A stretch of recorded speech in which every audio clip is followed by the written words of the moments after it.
So the leaders had another debate last night on Channel 7. It looks like being their final head-to-head contest of this campaign. It was a pretty good encounter for those of us who stayed up watching it. 9 o'clock's pretty late these days. It was more controlled and structured than the Channel 9 debate, therefore less entertaining to watch, but perhaps a little more illuminating. Anthony Albanese used it to double down on his minimum wage push, trying to turn his wage case stumble into a virtue, prop and all. It is very clear. Well, the Fair Work Commission set wages, but the idea that $1, Scott just spoke about the strength of the economy that he says is there. The idea that those heroes of the pandemic, those low-wage workers, people on the minimum wage, are cleaners. They're people working in the care sector. They're people who work in retail. They're people who help get us through the pandemic. They deserve more than our thanks. They don't deserve a real wage cut. Funny stuff, wasn't it? $1. Nobody uses cash anymore. He should have just held up his pay wave or something. But anyway, that was the prop, the dollar coin. Scott Morrison, of course, used all this to talk up the economic risk of going to Labor. We can't have a situation where someone may get a wage rise, but then gets it all taken back in higher interest rates and higher costs of living. That's why we think the most sensible way is to look at all of the evidence, not to just run off at the mouth and just come up with things on the run, but to consider these sorts of economic questions very carefully. You've got to understand how the economy works. And if you just say 5.1% and try to jawbone the Fair Work Commission, then that puts Australia's economy at great risk, and we can't afford that sort of lack of understanding about how our economy works. All right. Yeah, expect to hear that argument repeated day in, day out until May the 21st. But the host last night, Mark Riley, gave us a novel twist. He asked each leader to identify something positive about their opponent. Well, the thing about Anthony that I've always admired is that he's never forgot where he's come from. And he grew up in the Housing Commission, and I have no doubt that the other day on Mother's Day is always probably the toughest day of each year that is for him. And he's shown the ability to rise to be the leader of one of the oldest parties in this country, and he should be commended for that. He's shown a great deal of determination over that period of time to rise from very humble beginnings. And I admire that in Australians, and I admire that in Anthony, and that's great.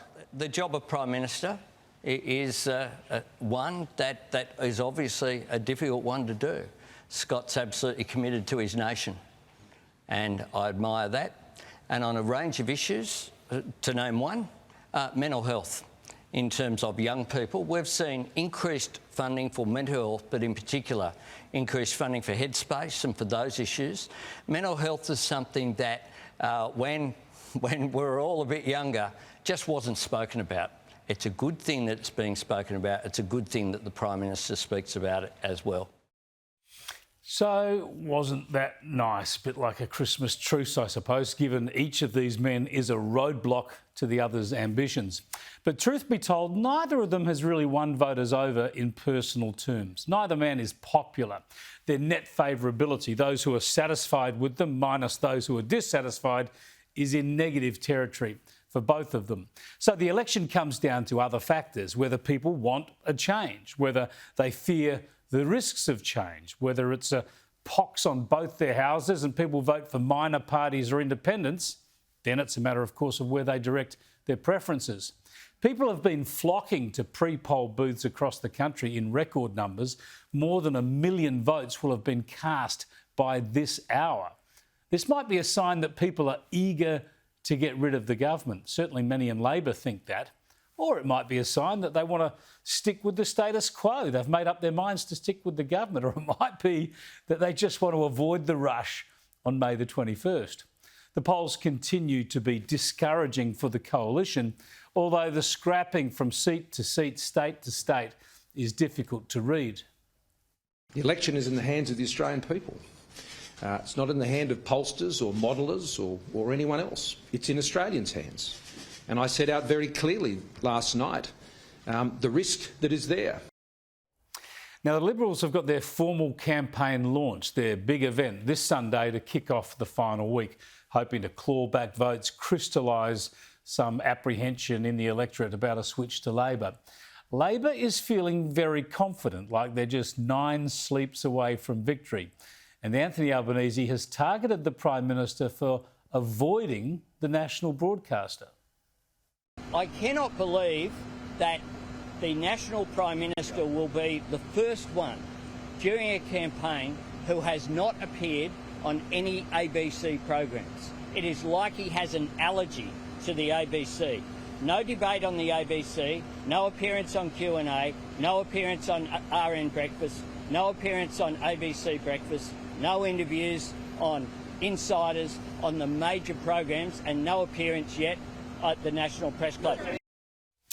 Look, I suppose it's a reasonable point, especially for his audience, but the ABC is the preferred turf of Labor, the Greens, the fake independents. It shouldn't be.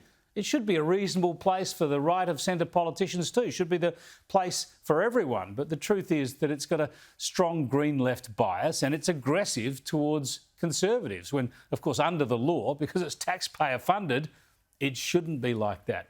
Here on Sky, of course, especially opinion shows like this, we obviously have every right to be as opinionated as we like. I'm completely open with you about my views on every issue, and you know that.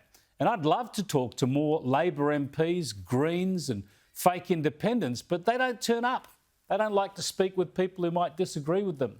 So while it's fine for Anthony Albanese to criticise the Prime Minister for avoiding the ABC, it'd carry a whole lot more weight if he accepted one of our many invitations and turned up here.